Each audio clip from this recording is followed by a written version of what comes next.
থানকুনি পাতা বাটা দিয়ে। থানকুনি পাতা বাটা শরীরের পক্ষে খুব ভালো। ভালো লাগবে। রসুন দিয়ে বেটেছি, একটু কাঁচা লঙ্কা মুখে নিতে হবে,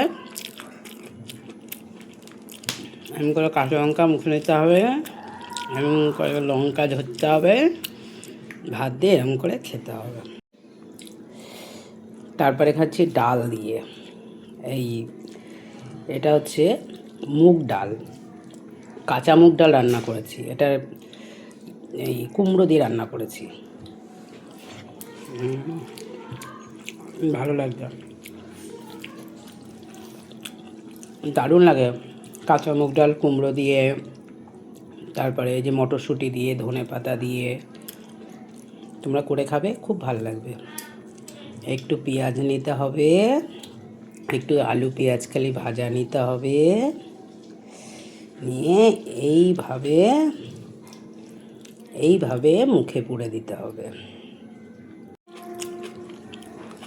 শীতের দিনে এই পেঁয়াজকালি ভাজা কিন্তু, পেঁয়াজকালি দিয়ে আলু দিয়ে ভাজা কিন্তু খুব ভালো লাগে, জানো তো।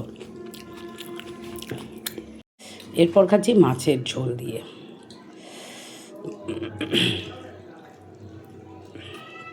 মাছের ঝোলটা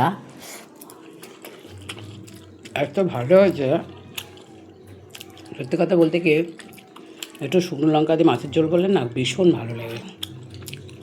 দেখো বাটা মাছগুলো খুব ফ্রেশ, পুরো জ্যান্ত মাছ। কালকে যখন ডেকেছিলাম না, পুরো জ্যান্ত। একটু মাছ নিতে হবে, একটু আলু নিতে হবে, আর এইভাবে খেতে হবে। এটা কি বলো তো, চাটনি, তেঁতুলের, কাঁচা তেঁতুলের চাটনি। ঠিক না, মানে আমি মিষ্টিটা কম দিই। একটু চাটনি নিতে হবে, একটু ভাতের সাথে একটু মুখে দিয়ে খেতে হবে। ভালো লাগছে। মাছটা দেখো কি বড়। এটা সিমও দিয়েছি একটু।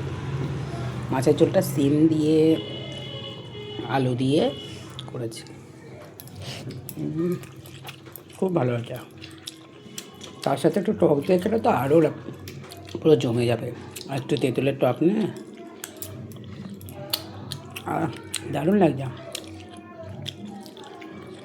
যাই হোক বন্ধুরা, তোমরা সবাই ভালো থেকো, সবসময় আমি এটা প্রার্থনা করি। আর আমার চ্যানেলটাকে তোমরা একটু সাবস্ক্রাইব করে দিও। ওকে, বাই।